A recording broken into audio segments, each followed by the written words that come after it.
Nyancho Media Vision, la scène qui vous correspond. Abonnez-vous les gars. Bonjour à tout le monde, salam alaikum, comme on le dit chez nous. Aujourd'hui, on va essayer de faire ce live en français pour ne pas oublier cette langue de Molière et aussi pour essayer de toucher un maximum de personnes. Comme qu'il y a l'Afrique francophone et nos voisins francophones aussi qui sont intéressés du problème qui se passe en ce moment au Sénégal, qui sont en train de jeter un coup d'œil en ce moment à ce qui se passe au Sénégal et que le Sénégal est un pays qui a une langue vraiment raciste qu'on appelle le Wolof, vraiment compliqué. Donc il y en a certains parmi eux qui ont des problèmes à comprendre ce qui se passe. Ils savent qu'il y a un problème politique et qu'il y a un problème de corruption, de mœurs, une histoire de, je ne sais, comme je peux dire, de fesses, autant pour moi, et qu'ils n'arrivent pas à bien comprendre jusqu'au fin fond de l'histoire. Et ils ont aussi raison. Souvent, il est bien de faire ces lives aussi en français pour toucher un maximum de personnes et parler aussi avec beaucoup de personnes pour qu'ils puissent comprendre ce qui se passe en ce moment. Parce que le Wolof est une langue vraiment restreinte et qui se limite au maximum 16 à 17 millions de personnes. S'il y en a d'autres voisins ou bien d'autres personnes qui en ont appris, bon, peut-être on va arrondir à 20 millions de personnes, mais pas plus que ça, quoi. Donc, c'est une langue qu'on a nous-mêmes pris en valeur et kidnappé pour essayer de profiter, en parler ce qu'on doit pas, ce qu'on voulait dire ou bien ce qu'on veut faire passer comme message. Mais souvent, il faut toucher aussi dans la langue de Molière pour toucher aussi plus de personnes. Donc, c'est pour ça qu'aujourd'hui, je vais faire ce live en français pour essayer de débriefer ce qui a eu à se passer et sur quelle vague moi je suis depuis un bon certain temps, quel est mon thème et quelle est ma vision, quel est le sens vers lequel je suis en train de porter mon combat patriotique pour mon peuple et pour le changement de notre vie et de notre futur. Voilà. On va commencer vers le début. Même si on sait que le début, tout le monde le connaît, nous sommes des Africains. Le Sénégal est un pays de l'Afrique de l'Ouest, un pays endoctriné et un pays sous l'esclavage depuis des lorettes. Et aujourd'hui, on nous dit que nous sommes un pays libre et démocrate, qu'il y a la démocratie, mais nous tous, nous savons que c'est une démocratie qu'on entend dans la bouche des gens et à la radio, mais qu'on ne voit jamais. Le pays est toujours en esclavage, comme je peux dire. L'Afrique est toujours en esclavage. L'Afrique n'a jamais été libre. Les pays qu'on dit, oh, des pays qui sont libres, quoi, personne d'entre eux sont libres. Et nous sommes toujours endoctrinés jusqu'à la moelle épinière. En ce moment, nous sommes plus de 54 États, si je ne me trompe pas. Hein? Nous sommes 54 États en Afrique qui n'arrivent pas à s'unir, à prendre des décisions et à créer quelque chose de nouveau pour ce continent. Nous sommes 54 États qui sont appelés à se déchirer entre nous, à se trouver des poux, à se trouver des lacunes et à se trouver un moyen de s'entretuer. Toujours en attendant quoi? Juste un petit mot. Il suffit que le blanc il arrive, qu'il jette un petit mot et nous sommes prêts à en découdre entre nous. Mais nous ne sommes pas prêts à faire face à ceux qui nous oppressent depuis tout un temps. Nous ne sommes pas prêts à faire face à ceux qui sont venus nous prendre comme des esclaves et nous vendre. Nous ne sommes pas prêts pour cela. Donc, ce qui fait que nous avons des présidents corrompus, nous avons des dirigeants aujourd'hui qui sont corrompus jusqu'à la moelle épinière aussi. Nous avons des ministres, comment je peux dire, des chefs religieux et tout cela aussi corrompus et des lâches jusqu'à la moelle épinière. Nous avons des ONG, des associations pleines à ras-bol dans l'Afrique qui sont tous corrompus, qui sont tous là-bas comme sondeurs de ces grandes compagnies pétrolières, de ces grandes compagnies commerciales, de ces grandes compagnies qui sont ancrées dans l'Afrique. Donc, tous ces ONG, ils ne sont pas en Afrique pour faire du boulot, ou bien pour faire du travail, ou bien pour changer quoi que ce soit. Ils sont là-bas pour juste sonder quel est le meilleur business, quel est le meilleur apport à venir investir en Afrique pour pouvoir utiliser les Africains. Donc, ils le font passer par des biais de vouloir venir nous aider. Ils le font passer par les biais d'avoir la sympathie ou bien de sentir ce que nous sommes en train de vivre. Ils le font passer par des routes que ils sont là pour essayer de nous enlever un poids de nos épaules. Mais à la fin, ils sont là depuis des années. Ils sont là depuis le début des problèmes. Et ils sont toujours là, mais rien ne change. Rien ne change et tu les entends jamais. Donc, nous sommes maintenant dans un problème que les jeunes dans ce pays, qu'on appelle le Sénégal, ont commencé à avoir marre. Ils ont créé une politique politico-maraboutique. Pour vous dire, ils ont créé une politique qui est en complicité avec des chefs religieux, avec des corps que eux-mêmes ils ont créés, soi-disant des personnes religieuses. Et maintenant, ils ont commencé, je veux dire, à sucer le sang de cette population à travers cela pour nous faire croire quoi? Que la croyance c'est l'apaisement de l'âme. Que une fois que nous croyons, une fois que nous sommes assis, que nous pratiquons, que tout le reste de nos problèmes seront arrangés. Que tout le reste de nos problèmes seront vains. Que nous aurons une vie, ou bien ils ne parlent même pas d'une vie chez nous au Sénégal. Ils parlent d'un futur au paradis. Donc, si nous avons une vie de souffrance, si nous avons une vie d'acceptance, et si nous avons une vie de suivi, de suiveur, autant pour moi, ce qui dit que nous finirons au paradis. Cette vie n'est que chimère, cette vie n'est que, comment je peux dire, appartient à Satan. Les choses de la vie sont que des choses qui te ramènent vers l'enfer. Ça, c'est la religion dans laquelle nous, les Sénégalais, nous sommes aujourd'hui. Ça, c'est la religion dans laquelle eux, ils ont créé au Sénégal pour pouvoir maintenant diviser les gens et les utiliser comme quoi des marionnettes qui travaillent pour eux. Et nous sommes entrés dans ce cadre que la jeunesse a commencé à comprendre. Il y a une partie de la jeunesse. Je ne vais pas dire que majoritairement de la jeunesse ont compris, non. C'est une partie de la jeunesse qui commence à comprendre et à se réveiller.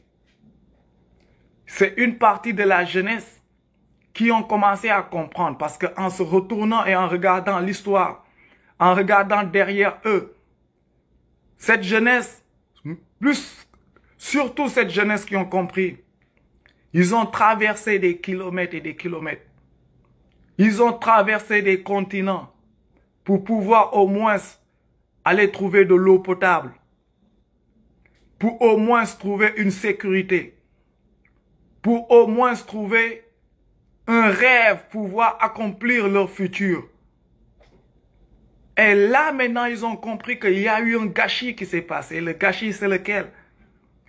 Le fait de renier d'où tu viens. Le fait de fuir d'où tu viens.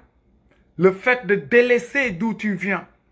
Pour aller chercher quelque chose qui est déjà sous tes pieds.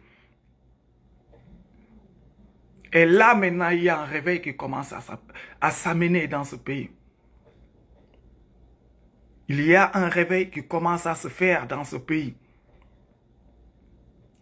Parce que ce pays est un pays, comme je peux dire aujourd'hui,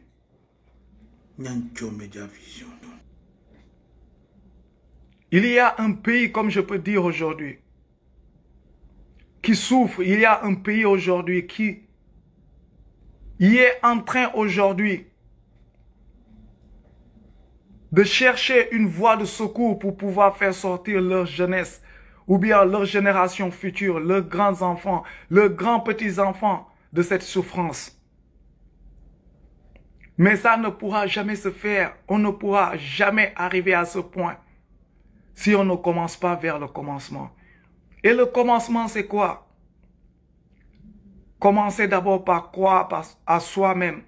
Commencez d'abord à enlever tous ces mensonges qui perdurent dans ce pays. Commencez d'abord à respecter tout un chacun. Commencez d'abord par mettre les points sur les i. Nous sommes aujourd'hui au 21e siècle. 21e siècle. 2021. Pendant que tout le reste du monde entier, je veux dire les pays développés, sont en train d'inventer, de créer, de viser plus loin. Nous, en Afrique, on se retrouve toujours à importer, à se bagarrer, à s'insulter et à se manger dessus. On n'a pas encore compris l'histoire. On n'a pas encore compris. Nous avons pris des lâches qu'on a mis à la tête de l'État. Nous avons pris des gens vraiment illettrés. On se permet aujourd'hui en Afrique d'élire des cancres qui n'ont aucun niveau scolaire, qui n'ont aucune connaissance de la vie, qui n'ont aucune vergogne, qui n'ont aucun honneur. Et on les met à la tête du pays pour qu'ils puissent diriger des honnêtes citoyens qui travaillent tout le temps. 7 h du matin à 22 h du soir, ils sont sur les routes en train de chercher un gagne-pain.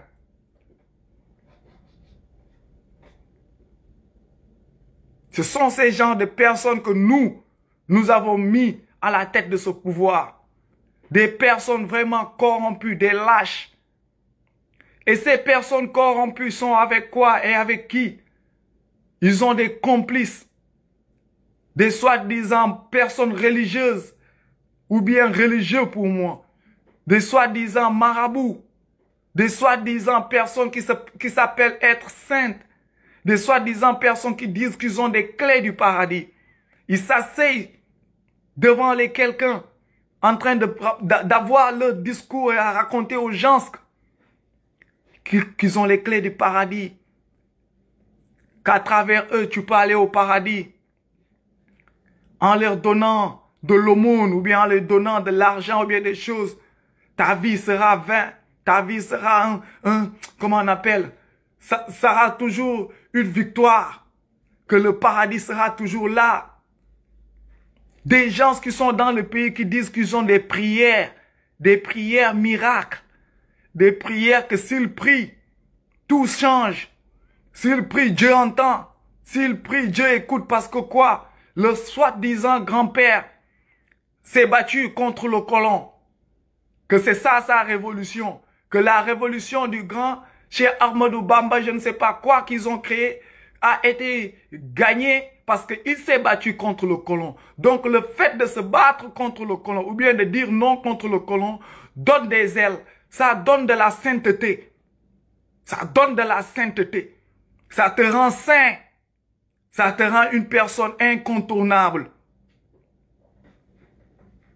Et c'est ça que nous vivons aujourd'hui. C'est pour ça que dans ce pays, on n'arrive pas à avoir des décisions claires et limpides qui servent à développer ce pays. On fait toujours face à des décisions. On entend toujours des décisions qui te semblent comme de la trahison. Des décisions de traître.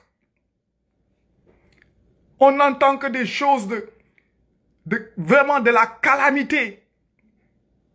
On entend de cette impureté qui sort de certaines bouches de ces soi-disant leaders africains. Cette lâcheté qui sort de la bouche de ces soi-disant Africains qui aiment leur pays. C'est la honte. C'est une honte. Quand on voit aujourd'hui comment toute la planète entière sont en train de poser un œil sur ce continent qu'on appelle l'Afrique. Et ça, c'est pas quelque chose de nouveau. Tous les autres continents regardent l'Afrique avec un œil de jalousie. Au fond d'eux. Parce que pourquoi? On doit l'accepter. Et eux, ils l'ont accepté au fond. Mais ils ont seulement de la jalousie qui va avec. Ça veut dire quoi? Dieu nous a tout donné. Dieu nous a comblés. Nous, le continent africain. Dieu nous a comblé tout ce que les autres ont besoin de voyager pour aller trouver. Nous, on a besoin juste de se baisser pour le ramasser. Mais on n'arrive pas à s'en sortir jusqu'à présent. Mais on n'arrive pas à se relever jusqu'à présent. Mais nous sommes toujours endoctrinés, nous souffrons toujours. Jusqu'en 2021, il y a de ces régions, de ces départements au Sénégal qui n'ont pas encore d'eau potable. Il y a de ces départements au Sénégal qui n'ont pas de l'électricité. Il y en a de ces départements qui n'ont même pas de centre de santé, district de santé, que même si une femme est enceinte ou bien que quelqu'un tombe malade, il faudra parcourir encore des kilomètres pour trouver l'infirmier le plus proche. Et cet infirmier, quand tu pars, tu te retrouves avec ça, c'est de là. Mais, come on! Il y a de ces infirmiers au Sénégal, vaut mieux ne pas avoir d'infirmiers que de les avoir. On n'a qu'à se dire la vérité. Des criminels ambulants. Des criminels ambulants avec des seringues. Des infirmiers de classe CM2. CM2.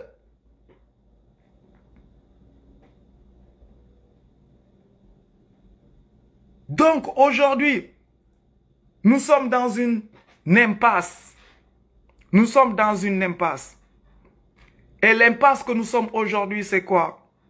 On n'arrive pas à faire le choix. Aujourd'hui, dans mon pays, on ne peut pas mener un combat. On ne peut pas changer quelque chose. On ne peut rien développer ni promouvoir. Parce que quoi? Les gens, comment je peux l'expliquer? C'est que dans ce pays, les gens vivent plus du fanatisme. Les gens vivent plus du fanatisme que de croire en eux-mêmes. Les gens vivent plus de l'adoration que de croire en leur propre capacité. Dans mon pays, ils ont réussi à laver le cerveau des gens pour les faire croire que si tu ne marches pas avec un tel, si tu n'es pas avec un certain, si tu n'as pas quelqu'un qui te dit, tu ne peux pas. Ça, c'est quelque chose qu'ils ont mis au plus profond de nos entrailles. C'est dans nous maintenant. C'est ce qu'ils appellent chez nous les Wassila, les Ndiatigé, les Salbé, ou whatever comme ils peuvent l'appeler. Tes parents qui t'ont mis au monde ne suffisent plus pour te donner une éducation. Tes parents qui t'ont mis au monde ne sont plus assez intelligents pour t'expliquer le monde dans lequel ils t'ont amené. Tes parents qui t'ont mis au monde n'ont plus la sainteté ou bien la sagesse de te faire comprendre la religion dans laquelle eux ils sont. Ça, c'est ce que nous sommes aujourd'hui en train de vivre. C'est pour ça maintenant aujourd'hui, quand tu parles, il y a beaucoup dans même l'opposition. Ils attendent quoi? D'entendre les noms. C'est comme aujourd'hui, je suis en train de parler de ces marabouts trompeurs, de tous ces rigolos, de tous ces charlatans qui sont dans ce pays. Mais tu vas toujours voir de ces personnes qui vont te dire, oh non, tout le monde n'est pas les mêmes. Hein. Mais pourquoi? Parce que là, ils sont en train d'attendre que tu cites des noms. En citant des noms, tant que tu cites les noms des autres, eux, ils sont contents. Mais une fois que tu cites le nom de leur marabout maintenant, ou bien de la personne que eux, ils se disent que c'est ça la bonne personne, là, il y a un problème. Et là, maintenant, ça devient un truc de ségrégation. Chacun parle, il veut dire que son prophète, ou bien c'est pas quoi, leur personne qu'ils ont mis, soi-disant prophète, qu'ils disent marabout, est meilleur ou bien mieux que l'autre. Et c'est dans ça que nous vivons aujourd'hui. Alors que le Dieu tout-puissant, le Dieu unique, le Dieu miséricordieux, il a créé l'homme à son image. Il a dit, aime ton prochain comme tu t'aimes toi-même. Aimons-nous comme nous aimons, aimons notre prochain comme nous nous aimons. Et maintenant, ce Dieu unique là aujourd'hui, personne ne veut parler de lui. Personne ne veut parler des bienfaits qu'il a fait à ses enfants. Chacun veut trouver quelqu'un qu'il va mettre devant cette personne pour valoriser cette personne. Non, je dis même encore cette personne, autant pour moi, excusez-moi. Mais devant cette sainteté, devant le Dieu suprême. Et nous sommes dans un problème. là aujourd'hui au Sénégal, pour arranger toute cette situation que nous vivons aujourd'hui. Et pour le dire encore, cette situation que nous-mêmes, nous nous sommes mis dedans. Nous devons d'abord commencer par un point. Commencer par apporter la vérité et commencer par être véridique envers nous. Et ça commence par où?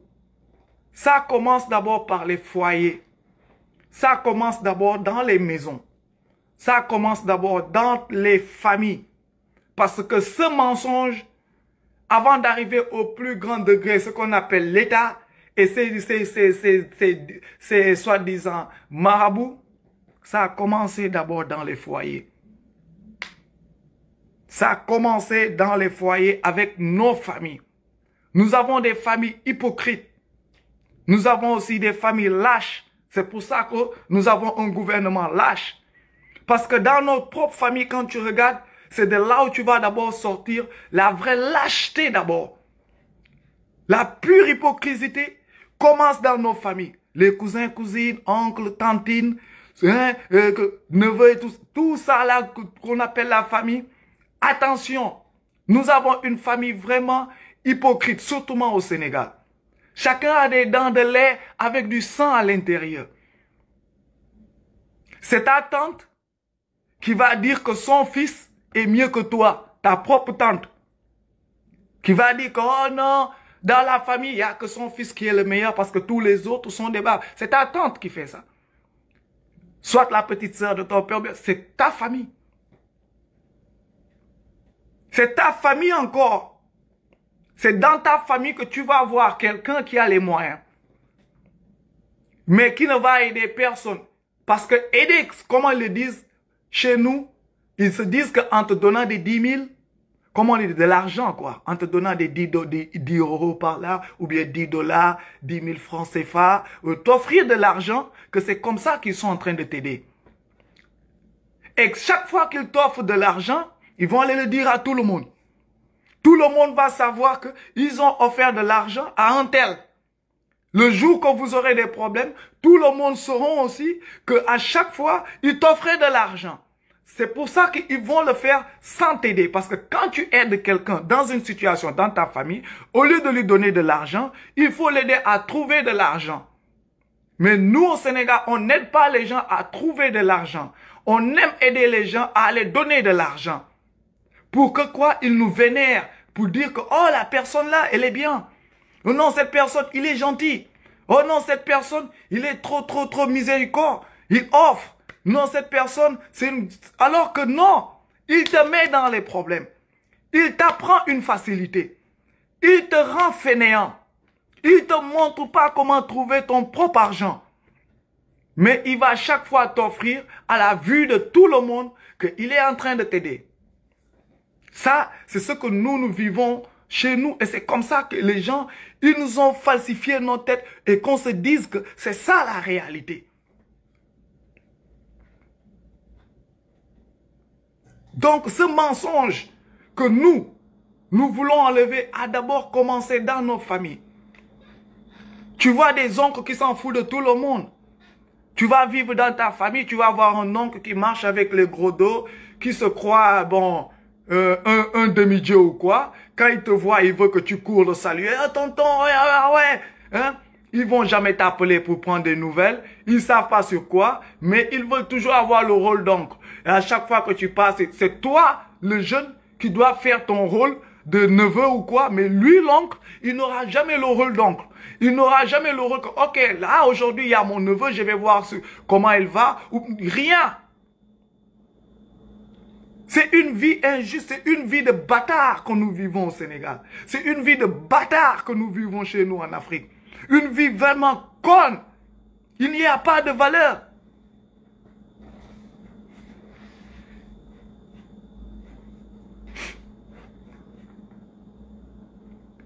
Nous sommes aujourd'hui prisonniers de ce que nous avons créé.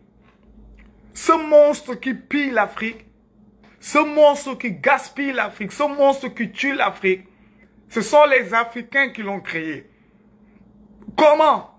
Par leur lâcheté, par leurs mensonges excessifs, par leur connerie mentale, comme je peux dire. Parce que 1 plus 1 égale 2. Il n'y a pas de faux calcul là. Soit nous sommes et nous voulons et nous faisons. Soit nous ne sommes pas et nous ne voulons rien et nous suivons. Et c'est ça, il faut le dire. Nous vivons aujourd'hui avec des soi-disant personnes qu'on nous a créées et que nous-mêmes nous avons acceptées dans ce pays, qu'on appelle des saintetés, qui ont raconté toute leur merde et qui nous disent que c'est des personnes, je ne sais pas quoi, à chaque fois à raconter des choses vraiment qui sont plus près de la magie ou bien des histoires à dormir debout, des contes de fées, que de la réalité. Mais nous, cons que nous sommes, nous y croyons dur comme du fer. Souvent même, nous voulons les matérialiser tellement que nous sommes cons. Des mensonges qui sont là depuis plus de 100 ans. Des personnes qui auraient pris des sticks, hein, des soi-disant cure-dents ou bien des sticks, qui l'ont mis au bord de la mer et qui ont fait reculer l'eau. Qui ont fait reculer la mer. Des personnes, aujourd'hui, soi-disant, qui ont prié sur la mer. On nous raconte que chez Ahmadou Bamba, à l'époque du colonialisme, quand le colon était en Afrique et en train de faire toute sa bamboula, d'attraper les gens, et que lui, pendant son exil au Gabon, que le gars, il a prié sur l'océan. Sur l'océan. Le gars, je vous dis, le mec a prié sur l'océan. Et maintenant, on demande des preuves de traçabilité, mais il n'y en a aucune. Ces preuves et ces traçabilités sont sur des histoires que des personnes se racontent et se disent, et nous devons y croire. Et nous devons relater toujours cette histoire et nous devons expliquer cette histoire à nos enfants et on ne sait même pas vers quel bout commencer. Le gars a fait je sais pas, a prié sur la mer. Mais on n'a aucune preuve et ça s'est passé vers 1900, peut-être 25, 23, là, c'est dans les l'an 900. C'est même pas loin. Hier, là. Donc, moi, je suis étonné. On nous raconte des conneries que la personne a été mise dans un four à plus de 1000 degrés Celsius. Et le gars, on demande où est le four. On n'a même pas de traçabilité de ce fameux four. Le gars a été enfermé avec un lion affamé depuis combien de mois? Aujourd'hui, on demande où était ce lion, où était la place qu'on a enfermé le gars avec le lion. Nous sommes dans un cirque qu'on n'arrive même pas à comprendre.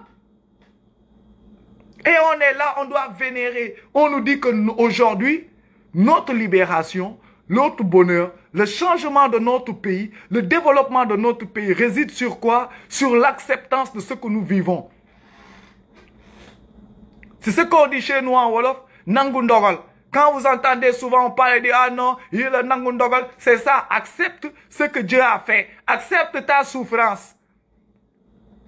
Qu'un bon croyant doit accepter sa souffrance. Nikugam yalla day Nangundogal. Ce qu'on dit chez nous, Nikugam yalla day Nangundogal. Ça veut dire celui qui croit en Dieu doit accepter ce qui lui arrive. Et nous, ce qui nous arrive, c'est quoi? Des politiciens, des dirigeants corrompus, des lâches, des marabouts lâches, des marabouts hypocrites, des imbéciles qui sont là dans cette vie, qui vivent la belle vie. Ils nous disent, nous, d'accepter ce qui nous arrive, de ne pas se battre pour changer notre vie, mais pendant que eux, leur vie est... Nyancho Media Vision, la scène qui vous ressemble et qui vous correspond.